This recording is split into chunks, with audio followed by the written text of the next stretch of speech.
오늘의 사연 시작합니다. 내년 결혼 준비하면서 글 많이 읽었는데 제가 글을 다 쓰게 되었네요. 저희 아빠는 짜장면을 정말 좋아하세요. 지금도 세상에서 제일 맛있는 음식이 짜장면이라고 하실 정도로 자주 시켜 먹습니다. 그런데 지난주 일요일에 아빠, 엄마, 저, 그리고 오빠랑 새언니와 조카 이렇게 6식구 짜장면 배달시켜 먹는데 저는 방 안에서 게임하느라 정확한 상황 잘 몰랐고 아빠가 화내시는 것만 보고 엄마한테 뒤늦게 얘기 들었어요. 배달 음식 오면 신나니까 애들이 먼저 현관으로 뛰어나가잖아요. 아빠도 짜장면이라 신나셔서 같이 현관으로 나가시고 음식 받는데 배달하시는 분이 안녕하세요라고 인사를 해도 조카가 대답도 안 하고 멀뚱멀뚱 음식을 내려놓고는 맛있게 드세요 해도 가만히 있더라는 거예요. 그러다 배달하시는 분이 실수로 단무지를 떨어뜨렸는데 왜 단무지는 비닐로 쌓여 있잖아요? 그래서 아빠는 그냥 다시 주워들고 상으로 가려는데 조카가 더럽다며 다시 가져다 달라고 배달하는 분에게 뭐라고 하더라는 거예요. 그래서 아빠가 괜찮다고 하시고 배달하는 분도 난처해 하면서 조카에게 미안하다고 말하는데도 조카는 땅에 떨어졌으니 더러워서 못 먹겠다고 했대요. 그러면서 당장 새 거 갖다 달라고 떼를 써서 아빠가 빨리 계산하고 배달하는 분은 보내드렸다고 해요. 그리고 아빠가 새언니랑 오빠한테 도대체 애를 어떻게 가르치냐고 인사하는 것도 안 가르치고 비닐에 쌓인 단무지 하나 떨어졌다고 그렇게 사람을 난처하게 하게 하냐고 한마디 하셨어요. 사실 조용히 넘어가도 될 법했지만 새언니는 아빠에게 고개 똑바로 쳐들고 아버님 여러 번 볼 사람도 아니고 그냥 배달을 하는 사람이 인사하는 건데 굳이 다 받아줘야 해요? 그리고 서비스가 마음에 안 들면 불만을 이야기하고 다시 가져달라고 하는 게 맞죠. 어차피 짜장면 값에 배달요금만 있는 게 아니잖아요. 서비스 값까지 다 포함돼 있는 거라고요. 라고 받아쳐서 일이 커졌네요. 저희 큰아버지가 젊을 때 힘들게 일하시며 노동운동까지 하시다가 무죄 판결 받을 때까지 엄청나게 고생하셨거든요. 그래서 아빠는 늘 저희에게 땀 흘리며 하는 노동의 소중함과 가치에 대해서 자주 이야기하셨어요. 특히 그 당시 할머니가 엄청 우셨다고 그런 얘기도 들은 적이 있어서 그런가 이번엔 그냥 안 넘어가겠다. 그런 느낌이 순간적으로 들더라고요. 화가 나신 아빠가 그러셨어요. 돈 좀 벌고 살만하다 싶으니 사람이 사람으로 안 보이냐. 짜장면 값에 배달요금이 포함되어 있어도 그 배달을 하겠다고 나서는 사람 없으면 집에서 짜장면 못 먹는 거고 불어터진 짜장면 먹는 거다 하시면서 침착하게 말씀하셨는데도 새언니는 뭐가 그렇게 못마땅한지 뾰루퉁한 표정으로 다른 곳만 쳐다보는 겁니다. 그래서 아빠는 더 화가 나신 듯 했네요. 요즘 같은 시대에 집 한 칸 못 구해서 난리인데 너희는 결혼하고 시작할 때부터 집 있으니 좋더냐. 엄밀히 따지자면 그 집은 내 집이고 그 집이 없었으면 너희는 지금처럼 여유 있게 못 살았을 거다. 라는 말로 시작하시면서 집 가지고 시작하니 큰 고생 없이 돈 좀 모으고 통장의 숫자 커지니 사람이 웃음냐 등등 오빠와 새언니를 나무라시는데 정말 짜장면이 입으로 들어가는지 코로 들어가는지 숨도 못 쉬고 결국 짜장면 반도 못 먹었네요. 거기다 세트로 온 탕수육도 먹고 싶었는데 분위기상 손도 못 뻗었어요.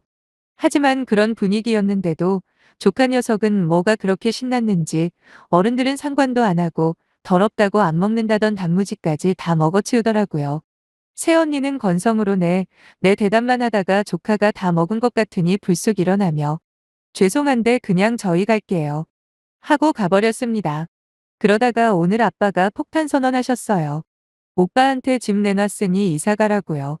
원래는 조카 초등학교 들어가기 전까지 살다가 이사 가면 지금 오빠 사는 아빠 명의 집 팔아서 그 돈 다 줄 테니 그동안 오빠랑 새언니가 모은 돈 합쳐서 큰 아파트로 이사 가라고 하셨거든요. 하지만 이제는 집 한 돈이고 뭐고 그냥 나가라고 하시더군요. 그리곤 부동산에 최대한 빨리 나갈 수 있게 복비도 넉넉히 주겠다고 얘기하고 오셨대요. 아까 저녁에 아빠 퇴근하시고 오시면서 혼자 결정하시고 부동산 들렀다 오셨는데 그러고는 오빠한테 전화 걸어 통보하셨어요. 다음 날에 오빠랑 새언니 온다는데 이렇게까지 아빠가 화내시고 갑자기 큰 결정 하실 줄은 저조차도 몰랐어요. 오빠랑 톡했는데 모은 돈 별로 없다고 하는데 어떻게 하냐고 오빠도 걱정이고요. 여기까지만 들으면 우리 아빠가 너무하다고 생각하는 분들도 있으시겠지만 사실 새언니가 좀 많이 변하긴 했어요. 결혼 초만 하더라도 늘 아빠한테 집 해주셔서 감사하다고, 덕분에 저희 편하게 시작한 거 항상 명심하겠다고 그랬거든요. 그러면서 새언니는 맞벌이 하면서 악착같이 돈을 모으기 시작했는데 조금씩 형편이 좋아지면서 사람이 약간 거만하다고나 할까? 아니면 자존심이 세지기 시작했다랄까요?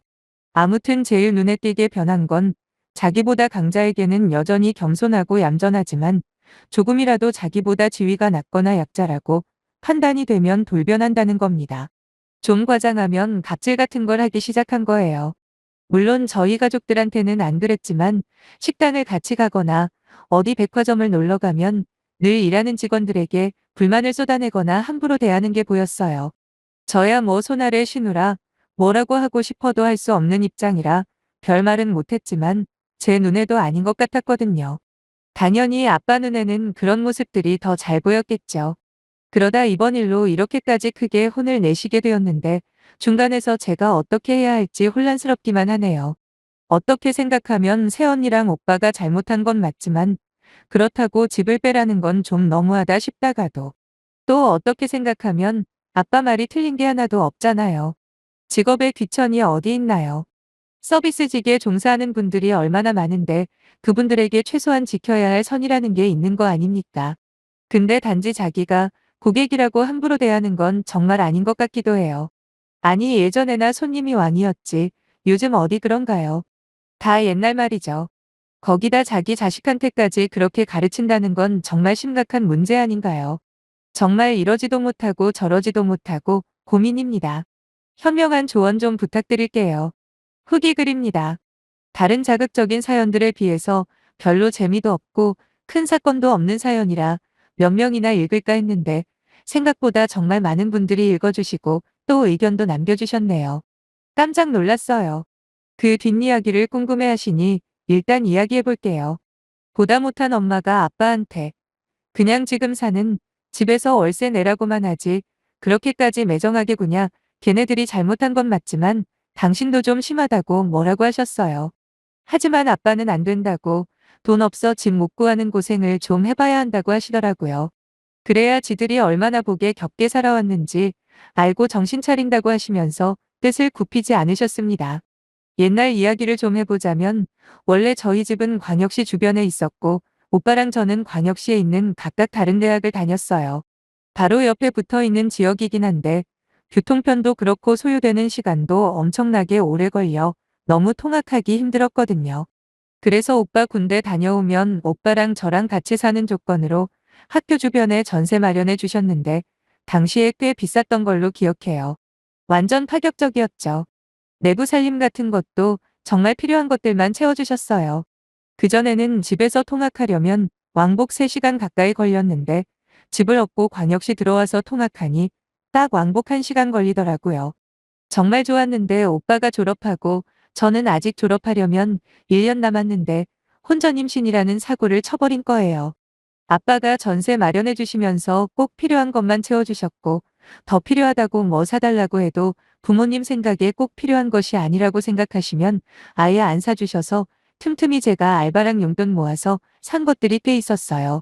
물론 오빠랑 같이 산 것도 있고요.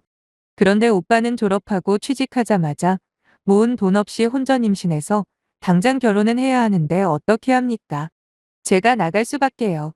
새언니는 저보다 1살 많은데 졸업과 동시에 임신한 상태였고 새언니 역시 돈을 모은 상태도 아닌데다 친정 쪽도 형편이 좋지 않아 크게 보태주시지도 못했어요.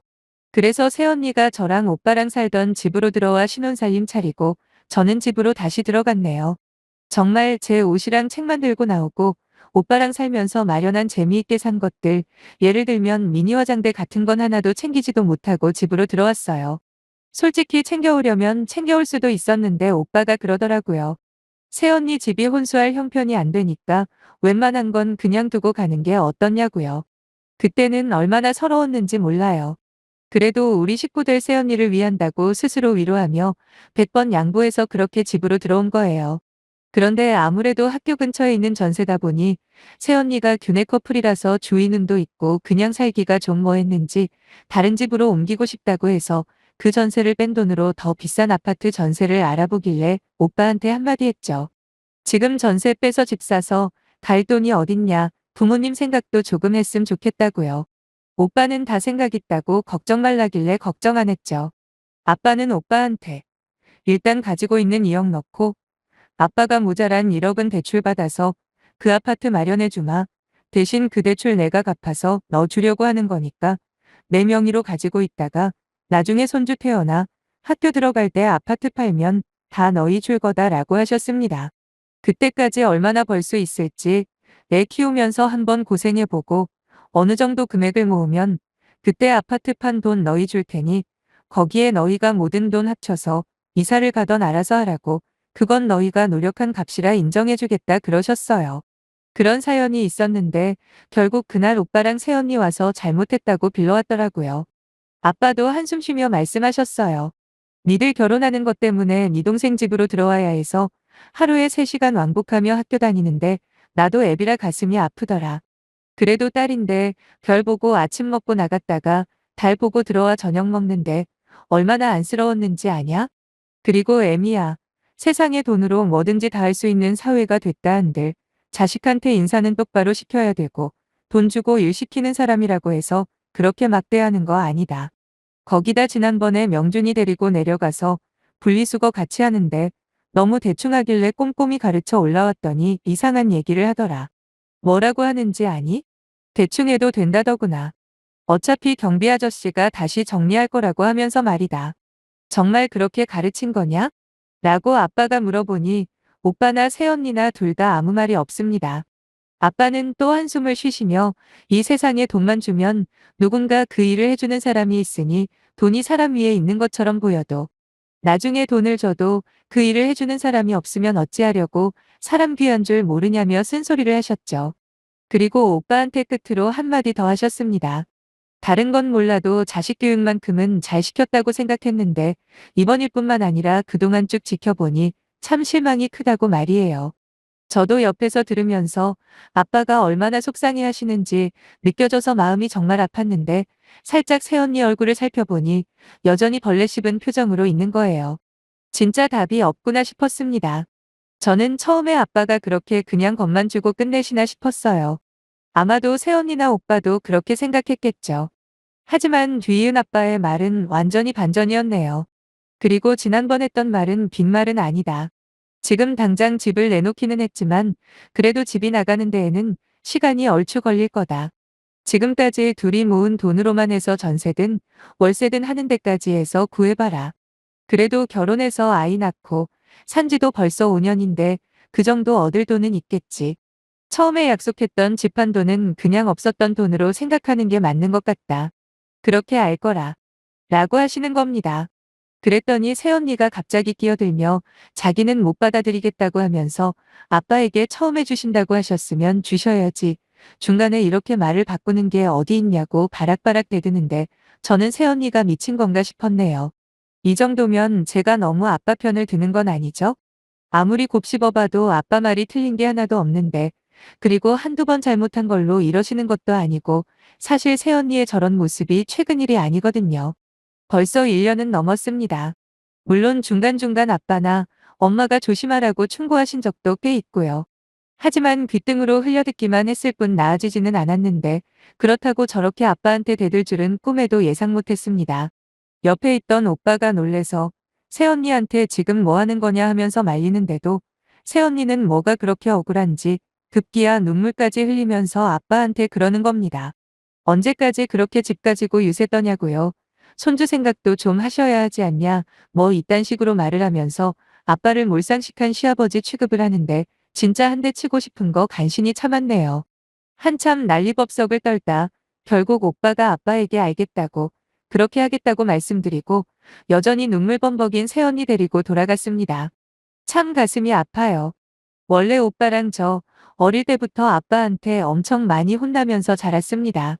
한 가지 예를 들면 자장면 먹고 뒤처리는 보통 제가 하는데 설거지까지는 아니어도 음식물은 따로 처리하고 냅킨 같은 걸로 기름기는 제거해서 그릇만 봉지에 싸서 내놓거든요. 조금만 신경을 쓰면 그릇 가져가는 사람이 얼마나 기분 좋겠냐 하시는 아빠 때문에요. 그러면서 아빠는 인생에서 가장 중요한 가치는 사람을 가치 있게 대하는 거라고 배웠습니다. 솔직히 새언니 탓을 하고 싶긴 하지만 어쨌든 이런 일이 생긴 건 오빠 잘못도 분명히 있는 거니 둘 다 고쳐야 할 부분이라고 생각해요. 하지만 문제는 아빠가 그 일 이후로 너무 속상해 하신다는 거예요. 잘 드시지도 않는 소주를 마시는 모습을 보고는 얼마나 마음이 아프던지 솔직히 아빠 마음은 오죽하겠습니까? 평생 자식들에게 헌신하며 살아오신 분인데요. 그래도 아빠는 한번 하신다면 하시는 분이니 말씀하신 대로 꼭 할 거예요. 오빠랑 새언니가 반성을 할지 안 할지는 잘 모르겠지만 제가 신경 써야 할 사람은 아빠니까 엄마랑 제가 옆에서 속상한 마음 잘 달래드리려고요. 그래도 저만큼은 아빠한테 말해주고 싶어요. 아빠 너무 속상해하지 마세요. 아빠가 어떤 생각으로 그런 결정을 내리시고 밀고 나가시는지 알고 있거든요. 제가 옆에서 조금이라도 힘이 돼드릴게요. 애교는 없지만 든든한 딸이 있잖아요 라고요. 오늘의 사연 시작합니다. 안녕하세요. 저는 결혼한 지 2년도 채 안 되어 이혼을 결심하게 된 여성입니다. 사실 부부 사이에 여러 가지 사소한 문제들도 있긴 했지만 역시나 결정적인 이유는 돈 때문이었어요. 모든 걸 자기중심적으로 판단하고 저한테 억지를 부리는 남편과 더 이상 살 수가 없겠더라고요. 저는 돈보다 훨씬 중요한 게 부부 사이의 믿음과 신뢰라고 생각하거든요. 실제로 남편을 만나 연애하고 결혼하면서 적어도 제가 남편을 속이거나 기만한 적 한 번도 없습니다. 좋은 일이나 나쁜 일 상관없이 언제나 남편에게 진실되게 대했습니다. 특히나 결혼하고 나서는 더더욱 저의 속마음을 전부 오픈하려고 노력했어요. 하지만 남편이나 시어머니는 저를 며느리가 아닌 그저 돈 버는 사람이라고만 생각을 했던 것 같고 그들이 주장하는 말도 안 되는 억지와 무리한 요구 때문에 이혼 말고는 다른 해답을 찾지 못하겠더군요. 결혼 전만 해도 저는 남편에 대해서 정말 좋게 평가했었어요. 특히나 사리분별 확실하고 계산만큼은 확실한 사람인 줄로만 알았죠. 저희 두 사람 모두 돈을 벌던 직장인 시절에 만났기 때문에 연애할 때도 데이트 통장을 사용했는데 그 또한 남편의 제안이었거든요. 매달 월급날에 30만 원에서 플러스 알파 금액을 한 사람 통장에 넣어두고 그 돈으로 한 달 동안의 데이트 비용을 충당했죠. 밥을 먹거나 여행을 가더라도 거의 대부분 그 돈 안에서 계획을 짜고 해결하며 만나왔어요. 솔직히 말씀드리자면 그전에 만나던 남자들이 몇 명 있었지만 데이트 통장이라는 걸 사용해 본 적은 없었어요. 그래서 처음엔 약간 거부감이 없진 않았죠. 근데 막상 써보니까 꽤 합리적이더라고요. 특히나 연애하면서 돈 때문에 눈치 보고 서로 불편할 일 없는 게 가장 좋았어요. 결혼을 할 때도 신혼집 마련부터 나머지 모든 비용을 남편과 합의하에 반반씩 부담하기로 결정했습니다. 집을 사는 것도 아니라 전세였고 그것도 대출이 제법 많은 비중을 차지했기 때문에 실제로 현금은 그리 크게 들어가지는 않았고요. 저는 애초에 양가의 도움을 얻는 한이 있더라도 신혼집을 전세가 아닌 매매로 하기를 원한다 이야기했지만 저희 친정 부모님과는 달리 시가 쪽에서 그럴 여유가 없다고 하셔서 할 수 없이 전세로 살게 된 겁니다. 지금 생각해보니 하나부터 열까지 결국에는 남편과 시가 쪽에서 원하는 대로 맞춰주기만 했던 것 같네요. 사실 제 성격 자체가 다른 사람과 대립하는 걸 극도로 싫어하다 보니 웬만하면 분쟁이 생기지 않는 방향으로 저도 모르게 결정을 했던 것 같아요. 그런데 제가 양보를 하면 할수록 그런 저의 배려를 고마워하는 건 아주 잠시 잠깐이고 시간이 지날수록 저한테 상의 한마디 없이 자기 마음대로 하려는 경향이 심해지는 겁니다. 남편이 저보다 나이도 많고 회사 다니던 연차도 높기 때문에 당연한 이야기겠지만 월급이 저보다 많아요. 제가 실수령액 기준으로 300만 원 언저리를 벌고 있을 때 남편은 300만 원 후반을 받고 있었거든요.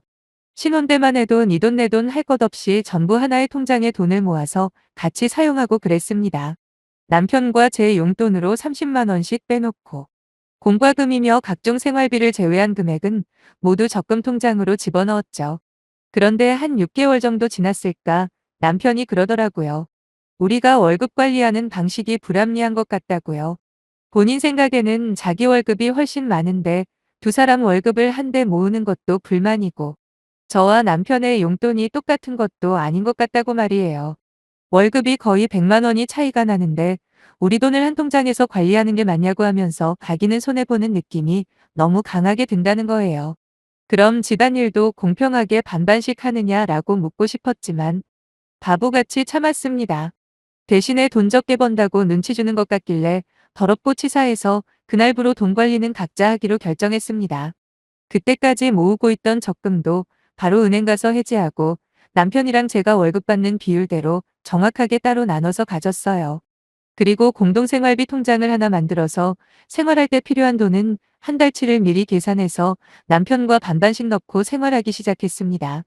결혼할 때만 해도 웬만하면 남편이랑 서로 맞춰가면서 발 살아보려고 했지만 남편이 먼저 이런 식으로 치사하게 나오니까 제 쪽에서도 남편을 이해하고 배려하고 싶은 마음이 안 생기더라고요. 그리고 돈 관리를 각자 하는 만큼 저도 남편에게 집안일 역시 반반씩 공평하게 하자고 주장했습니다. 청소며 설거지며 내가 한 번 하면 당신도 한 번 하라고요. 나도 당신 의견을 존중해줬으니 당신도 그만큼 내 의견을 존중해야 하지 않냐 그랬더니 남편은 자기도 그 부분에는 동의를 한답니다. 실제로 그 후로 남편은 집안일을 알아서 하려고 노력을 하더군요. 근데 문제는 이런 식으로 살다 보니까 점점 부부라는 생각보다는 룸메이트 같은 느낌이 드는 겁니다. 거기다 저와 남편 사이도 삭막해지다 보니 시간이 지날수록 대화도 점점 안 하게 되고 남편이 하는 행동 하나하나가 미워 보일 때도 있더라고요. 이런 쪼잔한 인간이랑 계속해서 사는 게 맞는 건지도 잘 모르겠고 말이에요. 근데 또 막상 이혼할 생각은 안 했습니다. 주변에 먼저 결혼한 언니들이나 친구들 이야기를 들어보면 원래 결혼 생활이 그런 거래요. 단지 저 같은 경우에는 신혼기간이 너무 짧게 지나갔다고 특이한 케이스라고는 하더군요. 정으로 산다는 이야기 다들 아시죠? 저는 저희 부부가 그런 거라고 착각을 했어요. 진지하게 고민을 한 번이라도 해봤으면 저와 남편 사이에 정 같은 게 생길 시간 따위도 없었는데 어떻게 정으로 산다고 생각을 했을까요? 신혼 초부터 이렇게 삐걱삐걱대면 분명히 뭔가 문제가 있다고 생각해서야 하는 게 정상인데 말이죠. 아무튼 일하고 퇴근하고 일하고 퇴근하고 그렇게 반복된 생활을 하다 보니 시간은 어느새 반년이 훌쩍 지나버리더군요. 남편과 결혼한 지 1년이 지났을 무렵 남편이 하루는 진지하게 고백할 게 있다면서 상담을 신청하더라고요. 갑자기 진지해진 모습에 저는 무슨 이야기를 하려나 싶어 불안했는데 남편이 꺼낸 말을 듣고 정말 황당해졌습니다. 그동안 모았던 돈을 전부 주식 투자를 했었는데 이번에 경기가 너무 안 좋아서 손실을 크게 봤답니다. 저는 깜짝 놀라서 얼마나 손해봤는지부터 물어봤죠. 그랬더니 반의 반의 반도 못 건졌답니다. 그래도 저희가 지금까지 결혼 생활을 1년 가까이 했고 신혼 초반에 제가 모아놨다가 남편 몫으로 줬던 돈만 해도 1,000만 원 가까이 되는데 그 이후 모았을 돈을 생각하면 최소 그 돈에서 2배는 더 모았어야 정상이거든요. 그런데 남편이 통장 잔고라며 제게 보여준 돈은 겨우 300만 원도 안 되더라고요. 사람이 너무 화가 나고 어이가 없으면 웃음이 난다던데 그때 제가 그랬어요. 잃은 돈 액수만 봐도 혈압이 오르고 짜증이 솟구쳤지만 원래 투자라는 게 벌기도 하고 잃기도 하는 거잖아요. 돈을 손해본 것보다 더 열받는 건 일이 이 지경이 될 때까지 저한테 말 한마디 안 했다는 점이었습니다. 아니 자기 혼자 마음대로 하다가 감당 못할 만큼 사고 쳐놓고 이제 와서 저한테 이야기를 하는 건 대체 무슨 심보랍니까? 진짜 그때 남편을 보면서 처음으로 이혼 생각이 절로 나더라고요. 하지만 일주일 내내 잘못했다고 용서를 비는데 저도 모르게 마음이 약해졌습니다. 그래서 앞으로 우리 부부 돈 관리는 내가 알아서 할 테니까 당신은 나한테서 용돈 받아서 쓰라고. 그게 싫으면 지금이라도 갈라서는 게 맞지 않겠냐 했습니다. 남편은 한마디 반항도 없이 알겠다고 그러더라고요. 대신에 나중에 또 자기가 더 많이 버는데 어쩌네 저쩌네 할까봐. 남편 용돈은 저보다 10만 원 더 많은 40만 원으로 책정해줬어요. 비록 사고는 한 번 쳤지만 한 번 실수는 병가지 상사라고도 하잖아요. 오히려 이번 실수를 통해서 남편이 정신을 차린다면 장기적으로 봤을 때 오히려 이득이라는 생각도 있었습니다. 그 후로 막연하게 남편이 알아서 모으겠지라고 생각하는 것보다 매달 제가 직접 들어오는 금액들을 확인하고 나름대로 열심히 돈을 따박따박 모으다 보니 우리 부부 재산이 늘어나는 게 느껴지더군요. 이대로만 간다면 전세 계약은 한 번만 연장하고 그 후에는 우리 집을 살 수도 있지 않을까라는 행복한 상상까지 하곤 했는데 한 번 등신은 영원히 등신인가 봅니다. 어느 날 남편이 조심스럽게 저한테 말을 꺼내더라고요. 저를 못 믿는 건 아닌데 아무래도 자산 관리라는 게 전문가한테 맡기는 게 좋지 않겠냐고 하면서 자기 엄마 그러니까 시어머니한테 월급 관리 이야기를 했답니다. 그랬더니 시어머니가 일반인들이 자산 관리를 해봐야 전부 헛수고라면서 자신한테 다 가져오라고 했다는 거예요. 시어머니 회사에 좋은 상품들이 많으니까 알아서 제일 좋은 걸로 해주신다면서요. 참고로 저희 시어머니는 보험회사에서 일을 시작한 지 5년 조금 넘은 걸로 알고 있어요. 처음에는 심심풀이 겸 생활비에 조금이라도 보탬이 되겠는 의도로 시작하셨는데 주변 지인들에게 적극적으로 영업을 하면서 실적이 꽤 좋답니다. 심지어 저한테도 결혼 전부터 종신보험 하나 소개해준다고 한동안 전화에 불이 나섰고 저희 친정부모님 보험 뭐 들었냐면서 자신이 전부 다 다시 설계해준다고 하신 적도 있어요. 솔직히 말하면 저나 친정부모님 모두 보험에 대해서 그렇게까지 중요하게 생각 안 하거든요. 정말 따지고 따져서 꼭 필요한 것들만 들어놓은 상태예요. 특히나 저축성 연금보험은 진짜로 안 좋아하고 그나마 실비보험이랑 안보험 정도죠. 물론 적극적으로 보험이나 그런 상품을 통해서 노후를 대비하는 분들도 있겠지만 제 주위에 특히 종신보험 때문에 엄청 손해보고 고생한 사람들이 몇몇 있다 보니 시어머니가 저한테 보험 가입 권유를 할 때마다 저는 괜찮다며 거절을 하긴 했습니다. 앞에 설명한 이유들도 제가 거절하는데 한몫했겠지만 솔직히 어머님이 보험 설명을 해주실 때마다 도대체 뭐가 뭔지 하나도 알아듣지 못했다는 것도 큰 역할을 했어요. 뭐가 어떻게 얼마나 손해를 보는지 또는 어떤 부분이 얼만큼 이득인지 어머님 본인조차도 정확하게 모르시는 것 같았거든요. 그냥 보험 광고 책자만 들이밀면서 무조건 가입해야 한다는 식이니 어떻게 믿음이 가겠어요. 그러니 남편이 우리 전 재산을 시어머니에게 맡기자는 말을 했을 때 제가 어떤 기분이었겠습니까? 1초도 고민할 필요 없이 단번에 싫다고 대답했죠. 사실 저도 재테크에 관심이 많아서 어느 정도 알고 있거든요.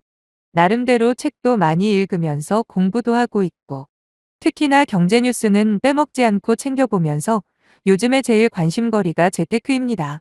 어느 정도 시드머니가 모이면 언젠간 슬슬 본격적으로 투자를 해볼까 하는 마음에 매일 출퇴근하면서 공부를 하고 있는데 남편은 저보고 무조건 은행에 돈을 넣어두는 게 답이 아니라며 요즘 세상에는 돈이 돈을 벌게 해야 한다는 3살짜리 어린애도 알고 있는 소리를 하더라고요. 그렇게 자라는 인간이 주식으로 그 큰 돈을 날려먹었냐고 따끔하게 한마디 했더니 그제야 좀 조용해지더군요.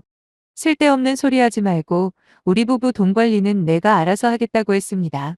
그런데 남편은 끝까지 고집을 꺾지 않으면서 저보고 어머님한테 그 흔한 실비보험 하나 안 들어주지 않았냐.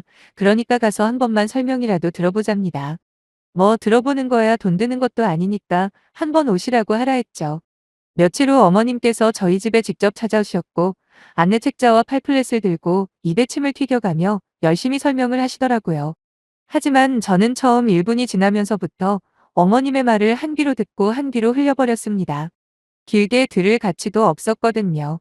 알만한 분들은 이름만 들어도 다들 아실 겁니다. 해외의 유명한 투자회사 이름이라 여기에 밝히기는 어렵겠지만 일단 보험을 드는 순간 보험료와 수수료 명목으로 원금의 20%는 일단 까먹고 시작합니다. 물론 수익률은 월등히 높이 책정이 되어 있지만 원금 보장이나 투자금 회수에 관한 그 어떤 조항도 없어요. 아무리 하이리스크 하이리턴이라고 해도 제가 알기로는 이런 상품은 아는 지인한테는 절대로 권하지 않는 걸로 알고 있거든요. 그런데 어떻게 아들 부부한테 이딴 걸 자산 관리랍시고 권유를 하는 건지. 장장 1시간에 걸친 어머님의 변액종신보험 설명이 끝났고 결론은 저희 보고 매달 150만 원의 보험료를 내랍니다. 남편은 멍청하게 수익률이 이렇게 높을 수가 있냐며 싱글벙글하고 있었고 어머님은 이런 게 있는 줄 몰랐지 하는 표정으로 저를 빤히 쳐다보시더군요. 빨리 사인하라는 어머님 말씀에 저는 이런 보험 가입할 생각 전혀 없다고 어머님이야말로 회사에서 시키는 대로만 말씀하지 마시고 제대로 좀 알아보시는 게 좋을 것 같다고 완곡하게 거절을 했습니다. 그러자 어머님의 안색이 돌변하시면서 저보고 사람 놀리는 거냐고 귀한 시간 쪼개서 여기까지 왔는데 이제 와서 가입 안 한다고 하면 자기가 뭐가 되냐입니다. 남편도 옆에서 이렇게 좋은 조건을 몰라보는 제가 너무 한심하다면서 괜히 자기 엄마 우습게 만들지 말고 사인하라며 강요를 하더라고요. 끝까지 싫다고 했죠. 근데 갑자기 남편이 자기가 월급이 더 많은데 이렇게 중요한 결정을 왜 저 혼자 내리냐네요. 그러면서 자기는 어머님이 추천해준 그 보험에 무조건 가입을 할 거랍니다. 순간 뒷골이 땡기고 정신이 아득해지더군요. 그 서류에 사인하는 순간 이혼이라고 한 번 사고 친 거 봐줬더니 그 고마움도 모르고 이렇게 나대냐 소리를 질렀습니다. 근데 옆에서 시어머니가 더 큰 소리를 지르면서 돈 벌 수 있는 기회를 물어다 줘도 못 받아먹는 너처럼 멍청한 애는 자기 며느리 자격이 없답니다. 당장 나가라고 난리를 치길래 안 그래도 그럴 생각이라고 받아치고는 지갑만 들고 집에서 나와버렸네요. 나오기 전에 남편한테 당장 내일 부동산에 집 내놓고 나가는 대로 내 돈 입금하라고 했고요. 남편은 진짜로 이혼 이야기까지 나오니까 살짝 당황했는지 저를 잡으려 하더라고요. 하지만 시어머니께서 남편 등짝을 세게 내려치시며 저런 거랑 더 살아봐야 너만 손해라며 말리셨고요. 그러거나 말거나 저는 곧바로 친정 부모님에게 이 모든 사실을 말씀드리고 곧바로 이혼 준비에 들어갔습니다. 그동안 인터넷이며 주위하는 사람들에게 알아봤더니 시어머니가 저한테 권유했던 비슷한 보험들이 정말 많더라고요. 문제는 대부분이 피해 사례였다는 겁니다. 10년 넘게 열심히 돈 넣었는데 나중에 보니까 원금이 반토막도 안 되더라부터 시작해서 중간에 일이 생겨서 8년 만에 해지하려고 했더니 남은 원금이 없다라 등등. 대부분 시어머니 같은 사람들에게 속아서 피 같은 돈을 날린 사람들이었습니다. 지금 현재는 저희가 살던 신혼집을 부동산에 내놓은 상태고 남편이랑 같이 모으던 적금 통장은 제가 들고 있습니다. 그렇게 반반 공평하게 좋아하는 인간이니까 정확하게 10원짜리 하나까지 계산하고 깔끔하게 헤어지려고요. 네 돈 내 돈 그렇게 따지더니 결국 남이 돈으로 지네 엄마 실적 올려달라는 미친놈이었네요. 더 늦기 전에 잘 헤어졌다는 생각뿐입니다. 어차피 머리로는 알고 있었어요. 그놈이랑은 이혼하는 게 맞다는 걸요. 미련인지 동정심이었는지는 모르겠지만 지금까지 질질 끌어온 건 누구 탓할 거 없이 100%제 잘못이라는 것도 충분히 인정합니다. 하지만 지금이라도 이혼을 결심한 건 잘했다고 생각하고 끝까지 밀어붙여서 저 혼자만의 행복을 추구하며 살고 싶은 마음뿐이네요. 기나긴 사연 읽어주셔서 정말 감사드리고 이제라도 정신 차린 저라는 사람에게 응원의 메시지 부탁드려도 될까요? 여러분 모두 건강하시고 행복하시길 저도 빌어드릴게요. 감사합니다.